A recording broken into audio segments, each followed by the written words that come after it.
ಯಾರು ಇಲ್ಲ, ಮಗು ಒಂಟಿಯಾಗಿ ಪ್ರಯಾಣ ಮಾಡ್ತಾ ಇರುವುದಾದ್ರೆ ದಯಮಾಡಿ ಮಕ್ಕಳ ಸಹಾಯ ಮಾಡಿ 1098ಗೆ ಕರೆ ಮಾಡಿ ತಿಳಿಸಿ.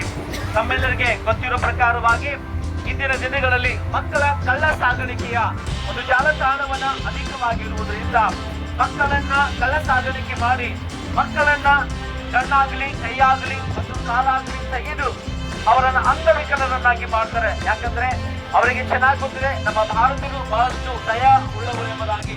ಆದ್ರೆ ಮಕ್ಕಳ ಕಣ್ಣು ಕಾಲು ಅಂಗವಿಕಲತೆ ಇರುವಾಗ ಜನರ ಹೃದಯದಲ್ಲಿ ದಯ ಬಂದು ಮಕ್ಕಳಿಗೆ ಸಹಾಯ ಮಾಡ್ತಾರೆ ಎಂಬುದಾಗಿ ಈ ರೀತಿ ಮಕ್ಕಳಿಗೆ ಅಂಗವಿಕಲರನ್ನಾಗಿ ಮಾಡಿ ಮಕ್ಕಳನ್ನ ಭಿಕ್ಷಾಟನೆ ಒಂದು ವೃತ್ತಿಯಲ್ಲಿ ಒದಗಿಸ್ತಾ ಇರುವುದನ್ನ ನಾವು ನೋಡ್ತೇವೆ. ಆದ್ರಿಂದ ಪ್ರೀತಿಯ ಕರೆ ಮಾಡಿ ತಿಳಿಸಿ.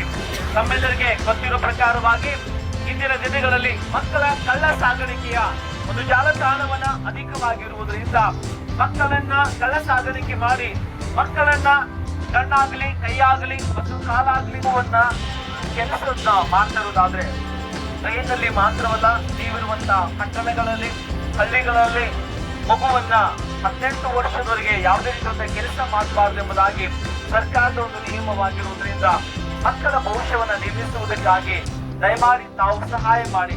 ಗ್ಯಾರೇಜ್ಗಳಲ್ಲಿ ಹೋಟೆಲ್ಗಳಲ್ಲಿ ಮಕ್ಕಳನ್ನ ಕೆಲಸ ಮಾಡ್ತಾ ಇರುವುದಾದ್ರೆ ಅಥವಾ ಮಕ್ಕಳನ್ನ 18 ವರ್ಷಕ್ಕಿಂತ ಮುಂಚೆ ಮದುವೆ ಆಗ್ತಿರುವಂತ ಬಾಲ್ಯ ವಿವಾಹವಾಗ್ತಾ ಇರುವುದನ್ನ ನೀವು ಕಾಣೋದಾದ್ರೆ ಮಕ್ಕಳ ಸಹಾಯವಾಣಿ 1098ಗೆ ನೀವು ಕರೆ ಮಾಡಿ.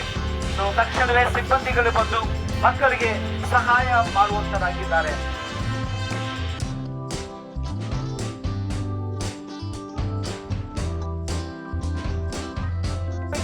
ನೋಡಿ ಒಂದು ದಯವನ್ನ ನಮ್ಮಲ್ಲಿ ಹೆಚ್ಚಾಗಿ ಇರುವುದರಿಂದ ಅದನ್ನ ಕಂಡು ನಾವು ಮಕ್ಕಳಿಗೆ ಸಹಾಯ ಮಾಡಲು ಹೋಗ್ತೇವೆ. ಆದ್ರಿಂದ ಅನೇಕ ಮಕ್ಕಳ ಕಳ್ಳ ಸಾಗಾಣಿಕೆಯ ಜಾಲತಾಣವಿರುವಂತಹ ಅನೇಕ ಏಜೆನ್ಸಿಗಳು ಮಕ್ಕಳನ್ನ ಕಳು ಮಾಡಿ ತೆಗೆದುಕೊಂಡು ಹೋಗಿ ಮಕ್ಕಳ ಕಣ್ಣು ಕಾಲು ಕೈಯನ್ನ ತೆಗೆದು ಅಂಗವಿಕಲರನ್ನಾಗಿ ಮಾಡಿ ಟ್ರೈನಿನಲ್ಲಾಗ್ಲಿ ಅಥವಾ ಪಟ್ಟಣದ ಚೌಕಗಳಲ್ಲಾಗ್ಲಿ ಬೀದಿಗಳಲ್ಲಾಗ್ಲಿ ಭಿಕ್ಷೆ ಬೇಡುವುದಕ್ಕಾಗಿ ಇಡ್ತಾರೆ. ಇಂಥ ಒಂದು ಅನಾಹುತವನ್ನ ಮಕ್ಕಳ ಮೇಲೆ ಆಗದ ಹಾಗೆ ಮಕ್ಕಳನ್ನ ರಕ್ಷಣೆ ಮಾಡಿ ಮಕ್ಕಳ ಭವಿಷ್ಯವನ್ನ ನಿರ್ಮಿಸುವುದಕ್ಕಾಗಿ ದಯಮಾಡಿ ನೀವು ನಿಮ್ಮ ಹಸ್ತವನ್ನ ನಮ್ಮ ಜೊತೆಯಲ್ಲಿ ಕೈಜೋಡಿಸುವುದಾದ್ರೆ ನಾವು ಮಕ್ಕಳನ್ನ ರಕ್ಷಣೆ ಮಾಡಿ ಮಕ್ಕಳ ಭವಿಷ್ಯವನ್ನು ಉತ್ತಮವಾದಂತ ರೀತಿಯಲ್ಲಿ ಮಾಡಲು ಸಹಾಯವಾಗುತ್ತೆ. ಇಂಥ ಉತ್ತಮವಾದಂತ ಕೆಲಸದಲ್ಲಿ ನೀವು ನಿಮ್ಮ ಕೈಗಳನ್ನು ನಮ್ಮ ಜೊತೆಯಲ್ಲಿ ಜೋಡಿಸಿ ದೇವರು ನಿಮಗೆ ಸಹಾಯ ಮಾಡುತ್ತಾನೆ. ಧನ್ಯವಾದಗಳು.